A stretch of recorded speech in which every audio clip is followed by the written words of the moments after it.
আজি ইংৰাজী 23 এপ্ৰিল তাৰিখে তেজপুৰৰ ঘৰপুৰা চুবুৰী মাজগাঁওস্থিত ঐতিহ্যমণ্ডিত শংকৰদেৱ শিশু বিদ্যা নিকেতনত উলহ মালহেৰে এখনি বসন্ত উৎসৱৰ আয়োজন কৰা হয়। ছাত্ৰ-ছাত্ৰী আচাৰ্যসকলৰ সন্মানিতে উপস্থিত থাকে ছাত্ৰ-ছাত্ৰীৰ অভিভাৱকসকল। সৰস্বতী বন্দনেৰে আৰম্ভ হোৱা অনুষ্ঠানৰ লগতে নিকেতনত নাম প্ৰসংগ কৰে ভকত বৈষ্ণৱ শ্ৰদ্ধাৰ ধৰণী বৰাদেৱে।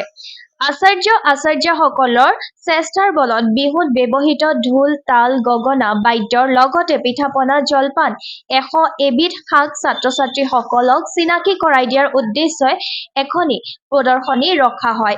উক্ত প্ৰদৰ্শনীৰ লগতে বসন্ত উৎসৱৰ প্ৰাচী পত্ৰিকাখনৰ শুভ উন্মোচন কৰে তেজপুৰ কলেজিয়েট উচ্চ মাধ্যমিক বিদ্যালয়ৰ উপ-প্ৰধান শিক্ষয়িত্ৰী শ্ৰদ্ধাৰ দীপা দাস বাইদেৱে। লগতে আজি শংকৰদেৱ শিশু বিদ্যা নিকেতনত ছাত্ৰ-ছাত্ৰীসকলৰ মাজত বিহু সম্পৰ্কীয় এখনি কুইজ প্ৰতিযোগিতাৰ আয়োজন কৰা হয়। উক্ত বসন্ত উৎসৱত নিকেতন প্ৰতিষ্ঠাকালৰ কৰ্মৰত অৱসৰপ্ৰাপ্ত আচাৰ্য দীপিকা বাইদেউ, সেৱা কৰ্মী পুতু বাইদেউ উপস্থিত থাকে। আচাৰ্যসকলে সুন্দৰকৈ বিহু নৃত্য পৰিৱেশন কৰে। সদৌ-শেষত বন্দে মাতৰমেৰে আচাৰ্যসকলে শংকৰদেৱ শিশু বিদ্যা নিকেতন তেজপুৰৰ বসন্ত উৎসৱৰ সামৰণি কৰে।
ধুনীয়া